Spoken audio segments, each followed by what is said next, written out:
Welcome to the recap of Episode 5 of Demon Slayer, Kimetsu no Yaiba, Swordsmith Village. As Muichiro carries Kotetsu on his shoulder, he asks if they're going the right way.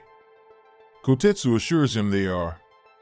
Suddenly, they spot a fish demon trying to climb a tree to reach Kanamori. Without wasting a second, Muichiro dashes forward and slices the demon's vase, vanquishing it and saving the swordsmith. Kanamori and Kotetsu express relief at seeing each other safe. The Hashira, curious about the swordsmith, asks if he's Kanamori and wonders if his sword is complete. Kanamori notices Muichiro's badly chipped sword and proudly states that his own blade is fully prepared. Kanamori mentions that Tanjiro had shown interest in understanding him, which surprises Muichiro. But Kotetsu interrupts, reminding them that Hataru is still in danger. Kanamori acknowledges the urgency and leads the way. As they venture deeper into the forest, he points to a distant work hut, revealing a blade he can use, and asks Muichiro to protect the village chief. Suddenly, Muichiro pulls Kanamori back, sensing something approaching. A porcelain vase rolls out of the bushes, and a voice from inside is impressed that Muichiro detected him. Gyokko emerges and recognizes Muichiro as a Hashira. The Swordsmith Village is under attack by Gyokko's fish demons using their blood demon art. The villagers desperately band together, receiving orders to protect the Hashira's weapons and the chief. The demons strike, killing some villagers, while the swordsmiths struggle to fight back and survive. Cornered behind a house, a group faces certain doom, but the Love Hashira, Mitsuri, swoops in, slicing through a demon's vase and saving them. Mitsuri, arriving late, apologizes and proceeds to annihilate the demons with remarkable speed, astonishing the smiths. They urgently call for the chief's rescue, and she takes it upon herself to save him. At Tekken Techikawa's residence, an enormous fish demon has the chief in its grip, squeezing the life out of him. Suddenly, Mitsuri appears before him and instructs him not to move due to his injuries. He's amazed by her peculiar whip-like Nichiren sword, crafted by Tekken himself. Enraged, the demon roars as Mitsuri employs love breathing, first form, shivers of first love. With her whip sword, she swiftly maneuvers around the demon's body, tearing it apart and ending its life in an instant. Mitsuri declares her abhorrence for the unjust harm inflicted on others. The demon bursts into flames, and as its hand disappears, Chief Tekken nearly loses his balance. Mitsuri catches him and anxiously asks if he's all right. Playfully, he remarks that he's now being held by a beautiful young woman, teasing her. The aide attempts to capture her attention, but the chief doesn't want his moment spoiled. Meanwhile, as Tanjiro starts sniffing an odd scent, he abruptly wakes up to find Nezuko carrying him while running away. Just then, Sekido shows up, trying to zap them with his lightning powers. He strikes the building with bolts, and the siblings find themselves in harm's way, getting stunned once more.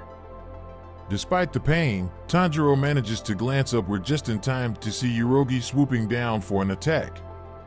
They dodge the demon's path and Tanjiro carries Nezuko with him into the building. Meanwhile, Sekido orders the destruction of the area, and Karaku starts chasing after the demon slayers. He barges into the building, spotting them, and swings his Uchiwa to create a gust of wind. But alas, he misses when they turn the corner. In a long hallway, Karaku finally catches up to them and summons an even stronger gust of wind. The entire structure crumbles, launching the siblings into the air. As they tumble uncontrollably, Nezuko astonishes Tanjiro by grabbing onto his blade. With the area reduced to ruins, Hantengu's manifestations begin their search for the siblings. Nezuko gets trapped under debris, and Tanjiro pleads with her to wait while he tries to free her, begging her to let go of his sword.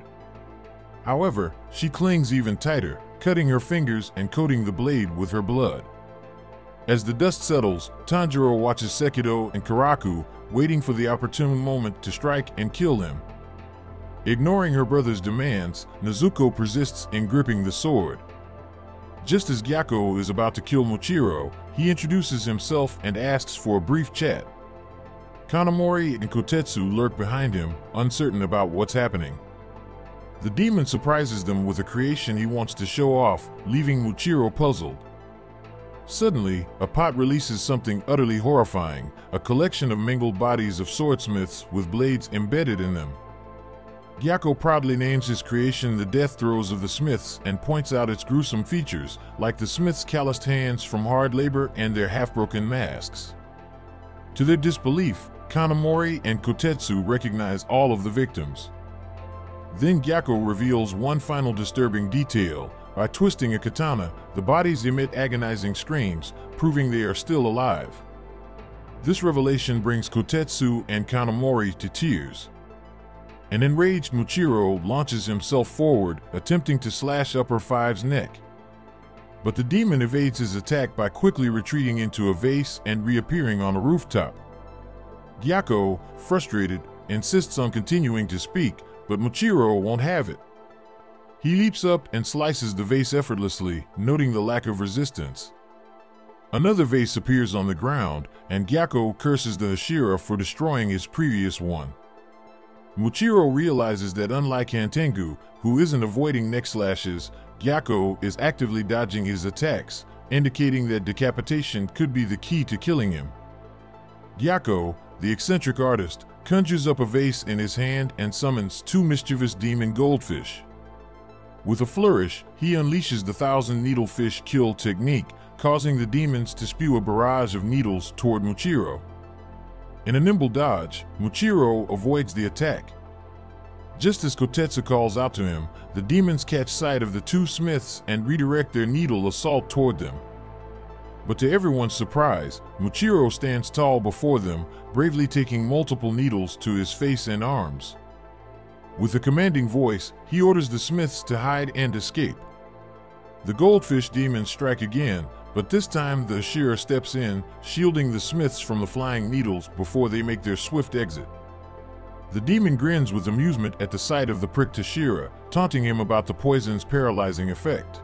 Fueling his determination, Muichiro charges forward, irritated by Gyokko's ceaseless chatter.